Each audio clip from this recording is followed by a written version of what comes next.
નમસ્કાર દર્શક મિત્રો, મહામંથન મંતવ્ય ન્યૂઝમાં આપનું સ્વાગત છે।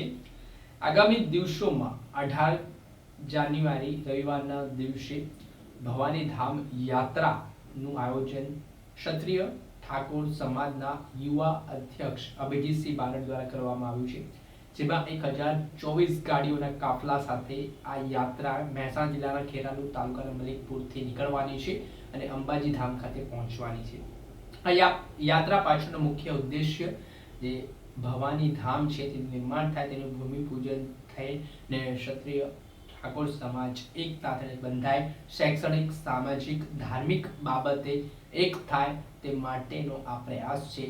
તે ક્ષત્રિય ઠાકોર સમાજના યુવા આગેવાન અભિજીતસિંહ બારડ દ્વારા કરવામાં આવ્યું છે, જેમાં ક્ષત્રિય ઠાકોર સમાજ સેના છે, જેમાં ક્ષત્રિય ઠાકોર સેનાના તેઓ યુવા અધ્યક્ષ છે ને આજે યાત્રા નીકળવાની છે તેને લઈને લોકોમાં પણ ઉત્સાહનો માહોલ છે। ધાર્મિકની સાથે સાથે સામાજિક રીતે પણ આ યાત્રા થકી એક સમાજમાં મેસેજ પહોંચાડવાનો આ પ્રયાસ છે। 1024 ગાડીઓ કરતાં વધારે ગાડીઓ પણ આમાં જોડાઈ શકે છે। પહેલા તો આ મામલે શું કહી રહ્યા છે ક્ષત્રિય ઠાકોર સેનાના યુવા અધ્યક્ષ અભિજીતસિંહ બારડ, તેમને સાંભળો।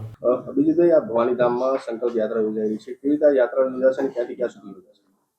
શ્રી ભવાની ધામ સંકલ્પ યાત્રા ખેરાલુના મલેકપુર રામદેવ પીર મહારાજના મંદિરેથી 1008 ગાડીઓના જંગી કાફલા સાથે માં અંબાજીના ધામમાં જશે અને ક્ષત્રિય ઠાકોર સમાજની આસ્થાનું ધામ એક સંસ્થાનું નિર્માણ થાય એ માટે સંકલ્પ લઈ અને ત્યાં અંબાજીમાં સભા યોજશે।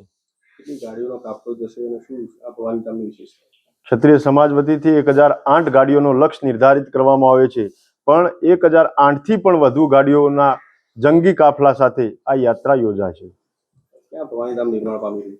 એ સ્થળ અને ભૂમિપૂજનની તારીખ પણ ટૂંકા ગાળાની અંદર આપ મીડિયા મિત્રોના માધ્યમથી અને જાહેર સભાના પ્લેટફોર્મ પરથી એની પણ સ્પષ્ટીકરણ અને જાહેરાતો કરીશું, પણ હાલ પૂરતા આ ભવાની ધામ સંકલ્પ યાત્રા યોજી અને સમાજમાં એક ચેતના અને ઉર્જા લાવવા માટે કાર્યરત છીએ। ખાસ સમાજને એક તાંતણે બાંધવાની વાત કરી રહ્યા છે। ક્ષત્રિય ઠાકોર સમાજને એકતાના તાંતણે બાંધવા માટે નિરંતર વર્ષોથી પ્રયત્ન કરી રહ્યા છીએ, પણ આ ધાર્મિકતાના ભાવથી, ધર્મના માધ્યમથી, ધજાના માધ્યમથી સમાજને જોડવાનું કામ કરી રહ્યા છીએ। અભિજીતજી, આ ભવાની ધામ બનવાનું છે તે ધાર્મિક મંદિર બનશે કે શૈક્ષણિક સાથે સામાજિક ઉત્કર્ષ માટે બનશે? સામાજિક, શૈક્ષણિક, આર્થિક, રાજકીય અને સમાજના સર્વાંગી વિકાસ માટેનું આ ધામ હશે અને પોલિટિકલી જેને પણ માનવું હોય પાવર હાઉસ ભવિષ્યમાં નિર્માણ થશે, એમાં કોઈ લેશ માત્ર શંકા નથી।